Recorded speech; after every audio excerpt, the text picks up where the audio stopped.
학력평가와 사설 모의고사, 모의평가 이렇게 있을 때 학력평가는 전과목을 보죠. 예, 전과목을 보는데 사설 모의고사는 전과목을 보는 사설 모의고사가 있고요. 과목별 모의고사를 보는 이제 저희가 실모라고 부를 때는 요런 거를 실모라고 부르죠. 과목별로 이렇게 돼 있는 거. 요런 거를 실모라고 부르고 요거 이제 전과목을 보는 게 이제 저희처럼 이투스 전국연합 모의고사 이런 것처럼 이렇게 전국연합 모의고사 같은 거를 볼 때가 있거든요. 이제 그런 거를 전과목을 보는 겁니다. 모의평가는 전과목을 보는 거예요. 모의평가도. 그럼 이게 어떤 때는 학력평가라고 부르고, 어떤 때는 사설 모의고사라고 부르고, 어떨 때는 모의평가라고 부르냐? 그러면, 기본적으로 주관이 교육청일 때를 우리가 학력평가라고 불러요. 그리고, 저희처럼 이제 이투스처럼 평가기관, 뭐, 대성처럼 그런 평가기관이 있죠. 그 평가기관이 보는 거를 이제 전과목으로 볼 때 이런 걸 사설 모의고사라고 부르고, 반면에 이제 강사분들이나 어떤 연구소에서 나오는 실모 같은 거, 실전 모의고사 같은 경우는 그냥 실전 모의고사 이렇게 하죠. 그래서 그런 실전 모의고사라는 것이 존재하는데 여기 이제 제가 평가원이라고 써놨는데 한국교육과정평가원이죠. 모의평가는 한국교육과정평가원에서 보는 거를 모의평가라고 합니다. 그러니까 애들이 뭐 3평, 6평, 9평 이렇게 부를 수 있는데 이제 저희 같은 사람들은 이제 3월 학평, 6월 모평, 9월 모평 이렇게 부르죠. 그러니까 5월 학평, 뭐 10월 학평 이런 식으로 부르거든요. 그러니까 학력 평가라는 것과 모의 평가라는 게 좀 차이가 있습니다. 궁극적으로 차이가 좀 있어가지고 그런 차이들을 갖고 있는데 이게 이제 또 하나 생각을 해야 되는 게 뭐냐면은 요 부분이에요. 그러니까 응시집단이라는 측면을 생각을 해보면 응시집단이라는 게 학력평가는 응시집단이 재학생 집단만 응시를 할 수 있습니다. 그리고 사설 모의고사는 누가 보는지 모르죠. 그쵸? 누가 보는지 몰라요. 누가 보는지 모르고 그냥 사설 모의고사를 특히 이제 실무 같은 거는 누가 보는지 모르지 않습니까? 누가 보는지 모르는 거를 말하고 그리고 이제 모의평가는 재학생과 졸업생이 모두 보는 시험이라고 생각하시면 됩니다. 되셨죠? 그러면 이제 좀 이렇게 차이가 있는 거예요. 옌고삼님 그 아들도 듣고 있다는 걸까요? 우리 고3이가 이거 질문한 고3이가 듣고 있는지 모르겠지만 그래서 3월이나 이렇게 교육청에서 계속 보는 시험들은 다 학평이라고 부르고 평가원이 보는 6월하고 9월 이렇게 두 번의 모의고사를 모의평가라고 해서 대수능 모의평가라고 해서 그렇게 부른다라는 거 이제 그걸 생각을 해주시면 되는데 여기서 이제 조금 더 들어가서 우리가 생각을 해보면요 조금 더 들어가서 생각을 해볼 필요가 있는데 그 이제 기본적으로 그러면 우리가 어떤 모의고사가 제일 중요할까요? 이것 중에서 이 뭐 학력평가, 사설 모의고사, 모의평가 이런 것 중에서 어떤 게 가장 중요할 것 같으십니까? 다양한 답이 나왔으면 좋겠는데 모의평가 너무 이렇게 그 정답이잖아. 그러니까 뭐 3월 학평이 더 중요해요 이렇게 하실 수도 있고 뭐 10월 학평이 중요할 수도 있고 뭐 이렇게 생각하실 수 있는데 그러니까 뭐가 중요하다고 얘기하느냐라는 게 뭐가 중요하다라고 했을 때 좀 더 중요한 거는 근거가 중요한 거예요. 그러니까 근거가 중요하고 그 근거에 따르는 준비를 하는 것이 무엇보다도 필요합니다. 그러니까 이게 무슨 말이냐면은 우리가 중요하게 생각하는 시험은 수능이지 않습니까? 그러니까 수능은 절대평가와 상대평가로 이루어져 있죠. 그렇죠? 네. 절대평가의 기준은 뭐예요? 절대평가의 기준은?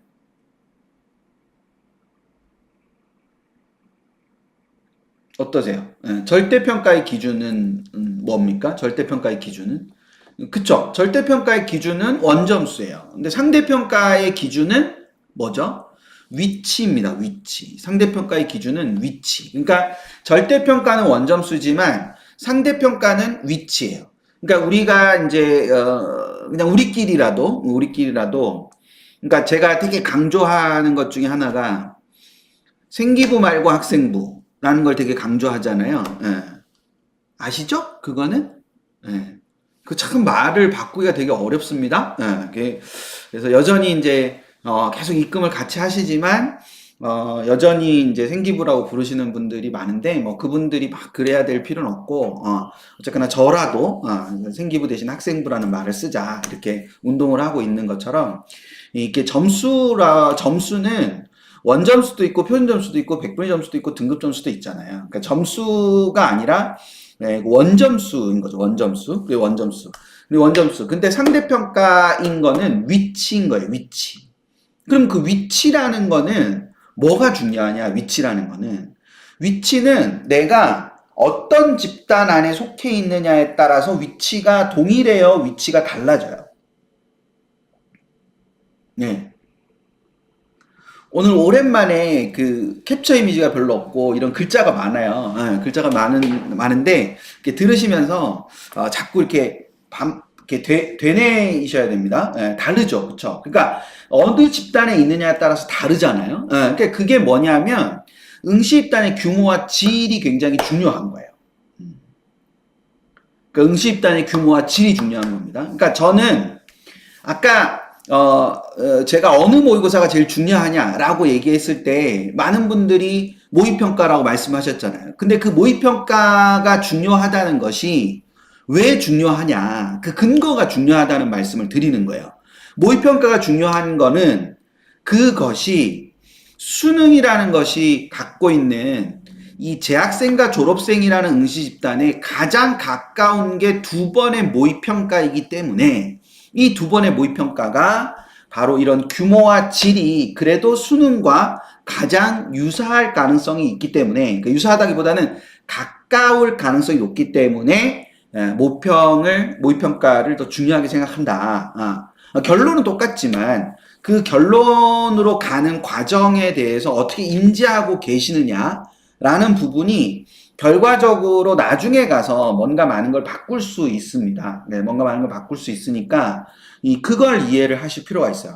이 평가원이 내는 건 똑같지만, 주관이 평가원인 건 똑같지만 출제지는 다르죠. 그러니까 이 평가원의 지침은 똑같지만 출제를 하는 사람은 다르기 때문에 모의평가가 좀 더 중요한 거는 응시 집단의 규모와 질이 수능과 유사하기 때문이다 라는 점을 우선 생각을 해 두실 필요가 있다. 그게 이제 첫 번째 PT에서는 생각을 해 두셔야 되는데, 그럼 여기서 그러니까 이런 그 사설 모의고사와 이렇게 존재하는데 이 부분을 가지고 생각을 했을 때 모의고사의 기능은 이렇게 세 가지 기능이 있을 수 있습니다. 학습 도구로서의 모의고사의 기능이 있고, 평가 도구로서의 모의고사의 기능이 있고, 리허설 도구로서의 모의고사의 기능이 있습니다. 여기서 처음 들어보신 게 어떤 거예요?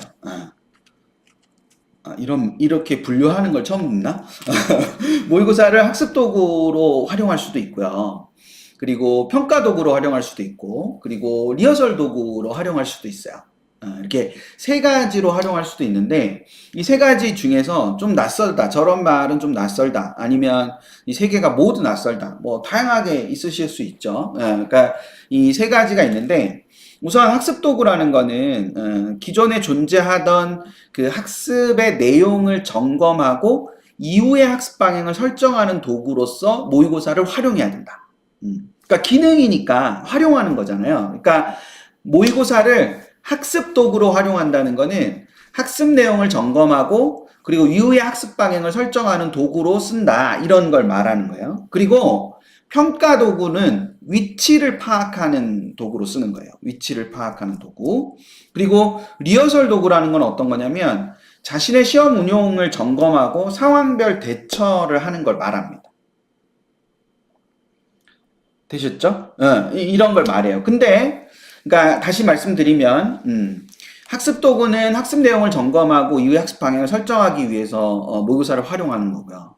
평가 도구는 시험을 보고 난 다음에 그래서 위치가 어느 정도 선에 존재하느냐라는 걸 확인하는 도구로 쓰는 겁니다. 그리고 리허설 도구는 시험을 어떻게 받고 그리고 어떤 상황일 때 어떻게 할 거냐라는 걸 리허설을 하는 거죠. 그러니까 이른바 수능 리허설인 거예요. 그 수능 리허설을 하는 그런 도구로 쓰는 거예요. 근데 좀 전에 제가 이 위치라는 놈은 뭐와 긴밀한 관련을 맺는다고 말씀드렸죠? 위치라는 놈은 뭐와 긴밀한 관련을 맺는다고 말씀을 드렸냐면 응시 집단의 규모와 질에 아주 긴밀한 관련을 맺는다라고 얘기를 했어요. 그러면 이 세 개 중에 학력평가와 사설 모의고사와 모의평가 큰 세 분류 중에서 이 세 분류 중에서 평가 도구로서 쓰이는 거는 뭐밖에 없는 거예요. 그러면 평가 도구로서 쓸 수 있는 건.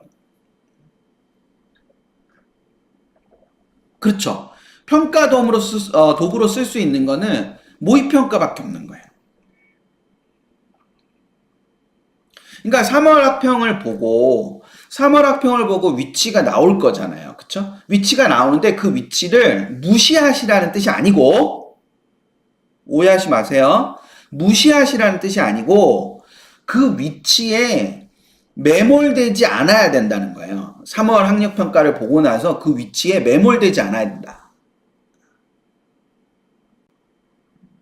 제 진심이 전달이 됐을까요? 그러니까 위치는 궁금하니까 확인은 하죠. 위치를 확인은 하는데 그 위치를 가지고 결과적으로 모든 것들이 결정될 것처럼 그렇게 절대적으로 인식하실 필요는 없다. 왜? 위치는 응시집단의 규모와 질에 의해서 영향을 받고 그 응시집단의 규모와 질이 재학생만 시험을 보는 거기 때문에 굉장히 다른 측면이 생길 수 있다라는 겁니다. 더 나아가서 그 위치를 우리는 언제 알 수 있어요?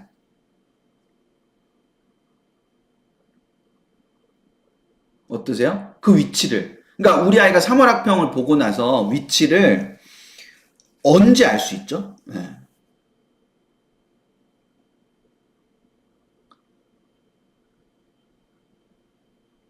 네, 그렇죠. 3, 4주 뒤에 알 수 있어요. 성적표가 나와야 위치를 알 수 있잖아요. 네.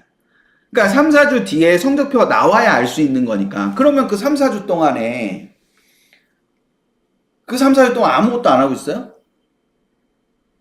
공부를 해야 되잖아. 그러니까 원점수 가지고 판단을 하면 안 되는 거예요. 상대평가니까. 그러니까 오히려 영어 같은 게 훨씬 중요한 거지.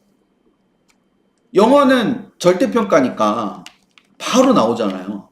그러니까 영어 같은 게 훨씬 더 만약에 이렇게 뭐 그러니까 성적에 완전히 막 이렇게 뭔가 매몰돼 있다. 그러면 점수에 매몰돼 있다. 원점수에 매몰돼 있다라고 하면 결과적으로는 뭐에 미치냐면 그런 영어나 이런 부분에 생각을 해봐야 되는 거예요.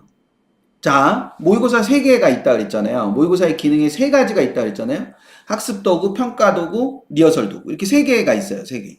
3개가 있다고 하면 그럼 결과적으로 이 3개 중에서 학력평가는 그리고 사설 모의고사는 뭐로서의 기능이 상대적으로 떨어진다라고 볼 수 있다는 거죠. 이 셋 중에서. 학습도구, 평가도구, 리허설도구 이 3가지 중에서 상대적으로 뭐의 기능이 떨어진다고 할 수 있는 거예요. 그쵸. 평가도구로서의 기능이 상대적으로 떨어진다고 볼 수 있는 겁니다. 그래서 이렇게 되는 거예요. 캬, 예쁘죠? 예. 이렇게 되는 겁니다. 이렇게. 그러니까 여기에 있는 대로 학습도구, 그러니까 학력평가는 기본적으로 학습도구가 굉장히 중요한 거예요. 학력을 평가하는 거니까 이거는 공부를 시키기 위해서 하는 거거든요. 그러니까 학습도구로서의 성격을 갖고 있고, 그러니까 이 3개의 모의고사는 모두 학습도구로서의 성격을 갖고 있고, 리허설 도구로서의 성격도 갖고 있는데, 평가 도구는 사실상 여기에서의 기능을 갖고 있는 거다. 따라서 모의고사 성격에 맞게 활용하는 것이 무엇보다도 중요하다는 점을 인식하고 계셔야 된다. 그리고 그 인식을 아이와 같이 나누셔야 되는 거예요. 그러니까 오로지 점수만 생각하기보다는 모의고사의 성격에 맞는 목표를 정하고 그 목표를 설정하고 난 다음에 달성을 확인하는 것이 모의고사여야 되는 겁니다.